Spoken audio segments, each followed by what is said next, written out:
Today we continue our build of Eagle Moss Hero Collector's 1/8 scale Ecto-1 as I finish off issue number 7.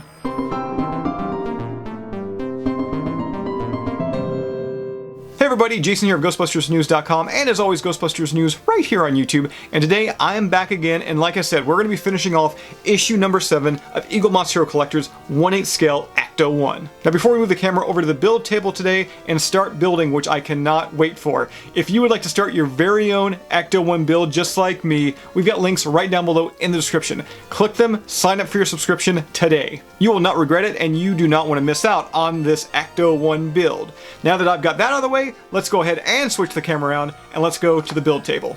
Alright guys, so we've moved over to the build table here, and once again today we're going to be finishing off issue number 7 of Eagle Moss Hero Collector's Ecto-1 with stages 21 and 22. Let's go ahead and turn to them here. So it looks like today's build we're going to be focusing in on, once again, more so the underbelly of the Ecto-1, kind of finishing up some areas in the chassis, also starting some new areas in the chassis it looks like, because we're going to start constructing the rear of the Ecto-1 today, it looks like, with stage 22. So let's go ahead, turn the pages here, there we go. Nope, not yet.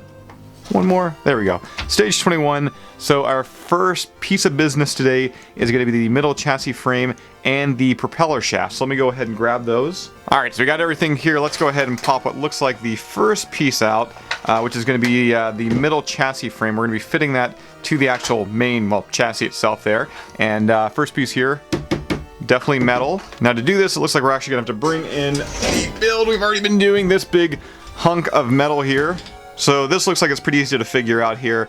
Just got to follow the instructions, which just has us putting that right in place, and we're going to be securing that with these two little holes here using a couple of EM screws. Alright, so I got a couple of EM screws in there, and yeah, the middle chassis frame is in place. And actually, speaking of securing it, I've actually already moved the Ecto-1 around. I've already flipped it here. I actually now have to put 4 CM screws through, once again, the main middle of the chassis frame there. Okay, so we got the 4 screw in there, 1, 2, 3, 4. Now I can safely say that that middle chassis frame is secure. Let's actually go ahead and move this to the side right quick and see what our next step is. So, assembling the propeller shaft. So it looks like for the time being we actually don't need the main body of the Ecto-1, so let's go ahead and move that out of frame here and just focus in on the magazine and that propeller shaft. Now this is actually a pretty good sized piece once again. Now this one is plastic, it's not metal, as you can kind of see. I can bend it there pretty easily, and it comes in 2 parts. Let's go ahead and put this on top of this guy. There we go, kind of just snaps into place, it kind of sounded like. I said it snaps into place as it falls off, so let me go ahead and try that again there.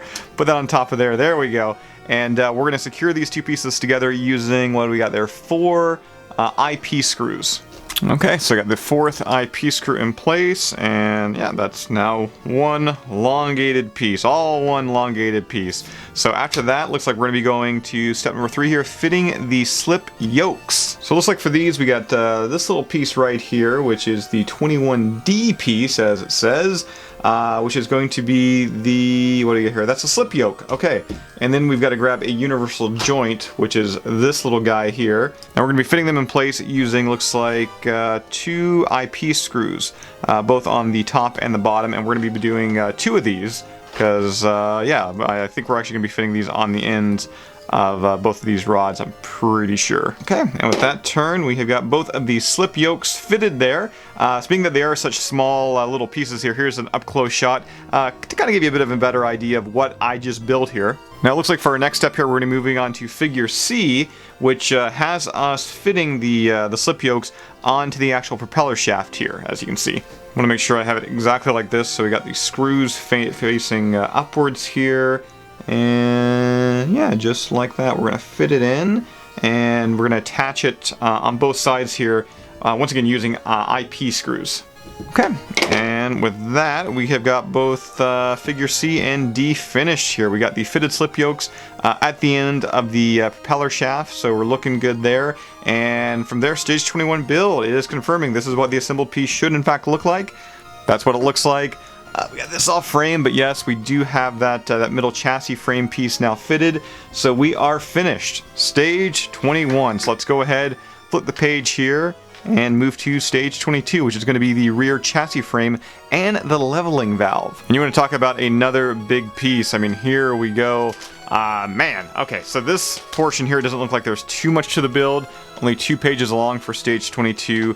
So give me a second, let me tear into this bag and we're gonna continue building today. Okay, so I got this open here, and once again, a huge metal piece bound to add even more weight to this massive Ecto-1.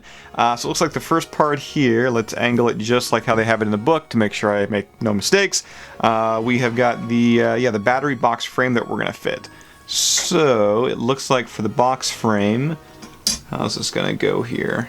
Oh, let's actually move that back a little bit. There we go. Looks like that comes up through there. We got a couple of holes that are going to intersect here. And yeah, we're gonna secure that in place using a couple of EM screws.